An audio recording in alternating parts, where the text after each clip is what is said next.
But I'm Maggie Nixon. I lead a company called Capstan Medical, and I'm not kidding. We've got a pretty big context switch happening here.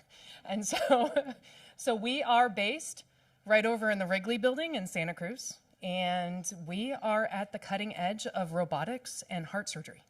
And so let me take you through what that looks like.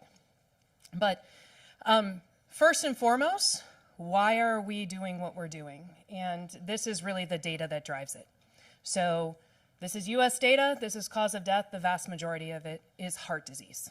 So this is all the way from having a heart attack, ischemic disease, to issues in the structure of the heart, where the valves and the function of the heart isn't working. And we're in the valve part of that. But this is what a lot of people don't realize. So prevalence of heart disease is correlated with age. We have an aging population. Of the population over 65, there's over 13% have valve disease of some sort. There's 4 valves in the heart. The majority of the majority of the disease state is in the mitral and the tricuspid. But aortic disease is what's being treated at 12 to 14%, but mitral and tricuspid is being treated at 2.5%. And the team came together and said, why is that? Why is that? And when it comes down to it, you can treat aortic disease through a small incision in your hip and go up to the heart and put in a new heart valve.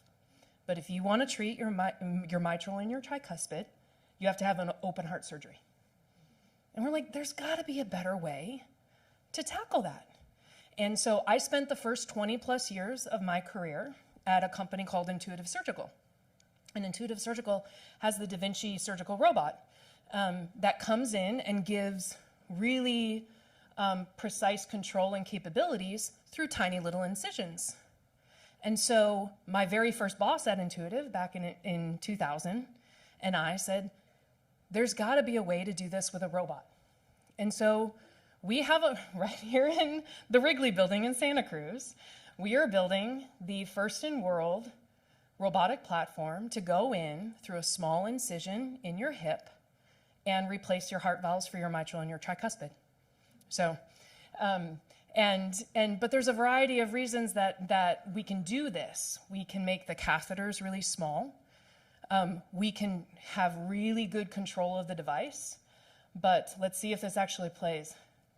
All right, perfect. Technology works. So I'm not showing this driving in a heart. I figured that would not be great for this audience. And so this is our model. This is a catheter that comes up all the way from your hip, all the way up into the right side of your heart, which you're seeing there, coming over into the left side of your heart. It is about the size of your pinky, and there is a full replacement valve packed into that end, which is around 3 centimeters, 3.5 centimeters. And so you can take this robot is simple. Who has teenagers at home driving an Xbox way longer than they should be? Anybody? We're driving our first prototypes with an Xbox controller. And so this is all being controlled with an Xbox controller. And you can see it's all packed in there. It stays packed as you take the outer covering off. You can position it wherever it needs to go. You can slowly expand it, make sure it's positioned where it needs to be.